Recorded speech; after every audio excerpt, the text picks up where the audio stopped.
జై శ్రీరామ్, భారత్ మాతకి జై. నేను మీ సుబ్బలక్ష్మి. దేశం కోసం, ధర్మం కోసం మన హిందూ బంధువులను అక్రమ కేసుల్లో ఇరికిస్తున్నారు అన్యమతస్తులు.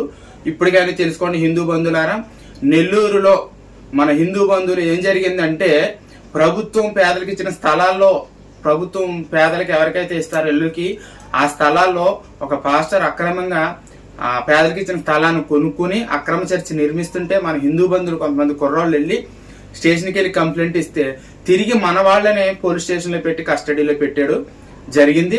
కాబట్టి ఇది చాలా దుర్మార్గం. మన హిందువులు చాలా మంది అణగారిపోతున్నారు, తప్పుడు కేసులు ఇరుక్కుపోతున్నారు. కాబట్టి మీరు ముఖ్యంగా తెలుసుకోవాల్సింది ఏంటంటే, మీరు కులాల కోసం కాకుండా రాజకీయ పార్టీ చెత్త పార్టీల కోసం కుట్టుకోకుండా మీకు సిగ్గు శరణం ఏదైనా ఉంటే కనుక మన దేశం కోసం, మన సనాతన ధర్మం కోసం ప్రశ్నించడం, పోరాడడం నేర్చుకోండి. ఇప్పటికైనా మీ వరకు వచ్చి, మీ ఇళ్ల వరకు వచ్చి మిమ్మల్ని కూడా మత మార్పిడి చేసి మీ మీద కూడా తప్పుడు కేసులు పెట్టేదాకా ఊరుకోకుండా ధర్మం ఏంటో